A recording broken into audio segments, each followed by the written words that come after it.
बस बात सीधी ये है कि ये रुझान है और इसमें देखिए देखते ही देखते किस तरीके से पूरी तस्वीर बदल गई है। आप देखिए भारतीय जनता पार्टी और कांग्रेस के बीच में कांटे की टक्कर, अब 43-43 दोनों ये बड़ा दिलचस्प रहने वाला है क्योंकि इसमें आप अभी जश्न का माहौल कांग्रेस के खेमे में देख रहे थे। अब रुझान है और जो मैं अभी अभी टेलीविजन पर देख के आ रहा हूं तो बीजेपी 38, कांग्रेस 48। अभी आगे बढ़ने दें, फिर स्थिति का पता लगेगा। एरिया का फर्क होता है, फिर विश्लेषण भी करेंगे, बात भी करेंगे और मुझे लगता है कि और घंटे तक, अभी तो पहला राउंड होगा, उससे पहले पोस्टल बैलेट हो रहे थे, उससे पहले स्कैनिंग हो रही थी, स्कैनिंग के बाद पोस्टल बैलेट हुए हैं और फिर पहला राउंड अभी खुला है। तो अब पहले राउंड में अगर 38-48 हारे हैं तो देखो आगे देखते हैं। जब सब आप बड़े रिलैक्स मोड में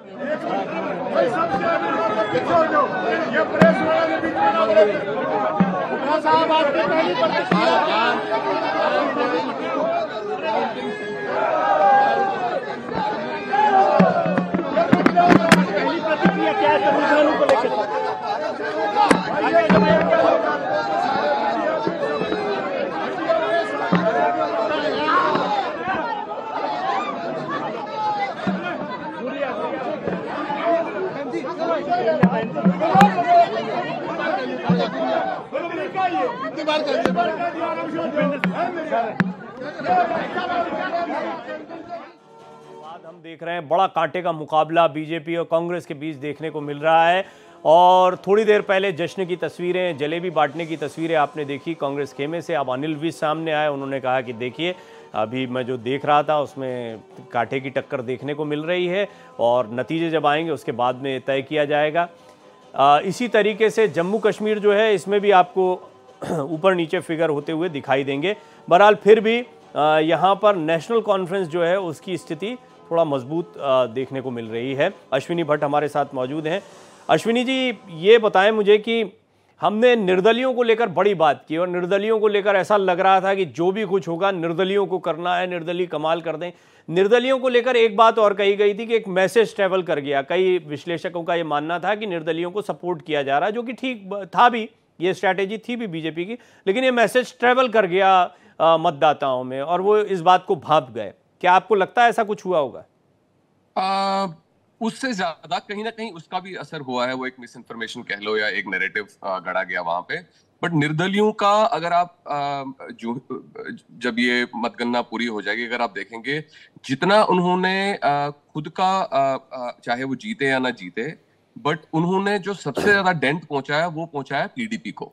तो पीडीपी जो आप देख रहे हो अभी 3 सीटों पे, पीडीपी जैसी पार्टी जो कि जिसका इस बीच भारतीय जनता पार्टी 46 सीटों पर आगे दूसरे राउंड की काउंटिंग होने में, कांग्रेस 40 पर। एकदम से आप देखिए अभी रुझानों में पूर्ण बहुमत हरियाणा में भारतीय जनता पार्टी को दिखाई देने लगा है। तो ये जो है ये बड़ा एक दिलचस्प होने वाला है मामला। अश्विनी जी अपनी बात को पूरी करें और अगर हरियाणा पे भी कुछ बोलना चाहे तो आप बोल सकते हैं।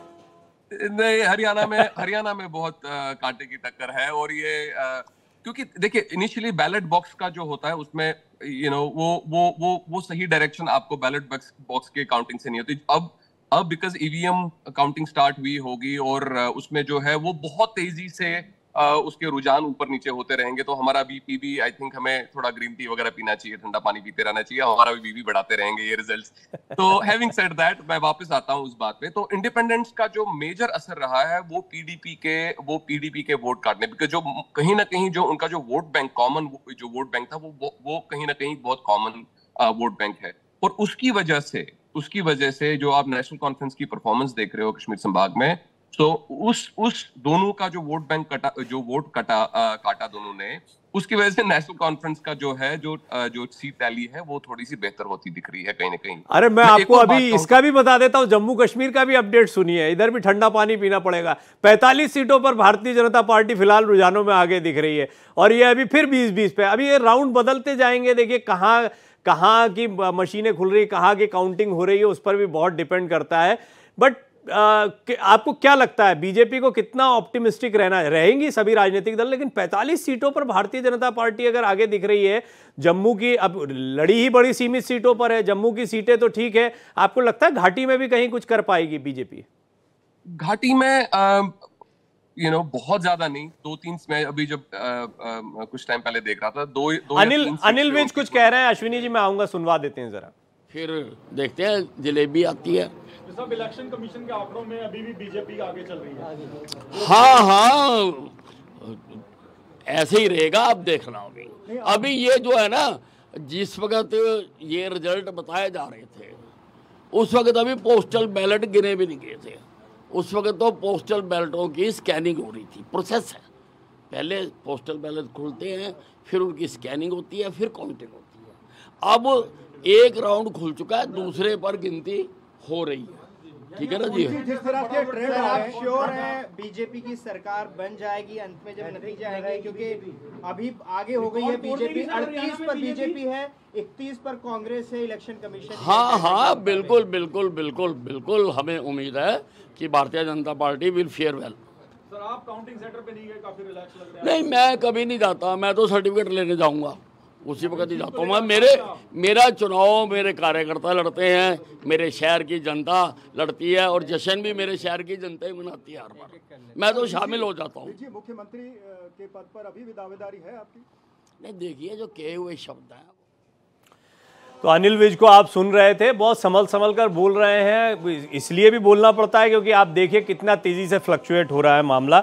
मैं आपको, एक तो आप देख रहे हैं कि हमारे सोर्सेज से जो आपके पास आंकड़े आ रहे हैं उसमें तो भारतीय जनता पार्टी रुझानों में इस वक्त आपको पूर्ण बहुमत पर दिखाई दे रही है। इलेक्शन कमीशन के ऑफिशियल आंकड़े भी आपको बताते चले, 38 सीटों पर, यहां भी कांग्रेस से आगे 31 सीटों पर, यह ऑफिशियल आंकड़ा है इलेक्शन कमीशन की वेबसाइट का। 31 सीटों पर कांग्रेस है, 38 सीटों पर भारतीय जनता पार्टी है, जबकि आप देख रहे हैं कि अभी 47 सीटों पर, और जो हमारे सोर्सेस हैं उससे जैसे जैसे जानकारी आ रही है, पूर्ण बहुमत के पार रुझानों में दिखाई देती है भारतीय जनता पार्टी। जम्मू कश्मीर बड़ा दिलचस्प रहने वाला है। यहां पर जेकेएन यानी कि नेशनल कॉन्फ्रेंस जो है वो अगर इलेक्शन कमीशन की वेबसाइट पर देखा जाए तो काफ़ी आगे दिखाई दे रहे हैं, लेकिन यहां भी भारतीय जनता पार्टी के लिए जो है आंकड़े कुछ सुखद आ सकते हैं।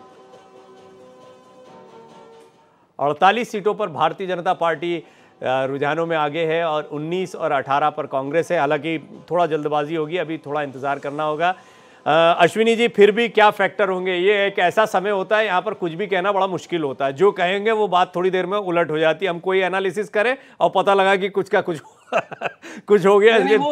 वो बट आई थिंक ये इन लाइन है, जो हमारा भी अनुमान था उस ये इन लाइन है। अब चाहे अगर इवन नेशनल कॉन्फ्रेंस या कांग्रेस का भी गठबंधन अगर इन केस वो हाफ वे मार्क क्रॉस भी करता है तो वो जस्ट हाफ वे मार्क होगा। तो बीजेपी एक क्लियर मैंडेट नहीं है, एक फ्रैक्चर्ड मैंडेट है। चाहे बीजेपी सरकार बनाए या जो है नेशनल कॉन्फ्रेंस कांग्रेस सरकार बनाए, तो जो क्लियर मैंडेट नहीं है इन वन, एक फ्रैक्चर्ड मैंडेट है, क्योंकि वोट बैंक हर किसी के इन प्लेस है। एक और चीज मैं आपको कहना चाहूंगा, बहुत निर्णायक होंगी। 5 सीटें जो हैं वो नॉमिनेटेड सीट्स हैं, जो कि एलजी के पावर्स हैं टू नॉमिनेट 5 सीट्स इन जो है अपना जम्मू एंड कश्मीर। तो अगर ये कांटे की टक्कर रही तो वो 5 नॉमिनेटेड सीट्स भी बहुत गेम प्ले करेंगी इन टर्म्स ऑफ कि वो नॉमिनेटेड जो कैंडिडेट्स हैं वो अपनी वो किसको अपना समर्थन दें और वो किस ओर जाएं। तो ये नॉमिनेटेड वाले को लेकर तो आज बड़ा सवाल उनसे उमर अब्दुल्ला से भी पूछा गया था। वो कह रहे थे, उन्होंने पुराना सब कुछ याद दिला दिया कि देखिए इसमें तो सरकार चुनने के बाद होना चाहिए। तो ये नॉमिनेटेड वाली चीज़ भी ज़रा दर्शकों को थोड़ा विस्तार से समझाएंगे। राज बिहारी जी भी मेरे साथ मौजूद हैं, उनसे भी मैं इस पर बात कर रहा था। एक छोटा सा ब्रेक ले लेते हैं, वो ब्रेक के बाद में फिर इस मसले को भी समझते हैं। लेकिन ये बड़ा दिलचस्प है, आज के जो रुझान और नतीजे हैं वो बहुत ही दिलचस्प है। ऐसा लग रहा है कोई क्रिकेट मैच चल रहा हो। एक एक गेंद पर जिस तरीके से लोगों की निगाह टिकी रहती है, एक एक पल पर निगाह बनी हुई है, क्योंकि बहुत तेज़ी से ये आंकड़े बदल रहे हैं। अभी तक भारतीय जनता पार्टी में थोड़ी सी निराशा, या आप देख रहे थे कि कई प्रवक्ता आए और उन्होंने इस तरह को स्वीकार किया कि हम इसकी एनालिसिस करेंगे, ये करेंगे। जलेबियां बढ़ गई कांग्रेस खेमे में और अभी एकदम तस्वीर बदल गई हरियाणा में। एक ब्रेक के बाद लौटते हैं।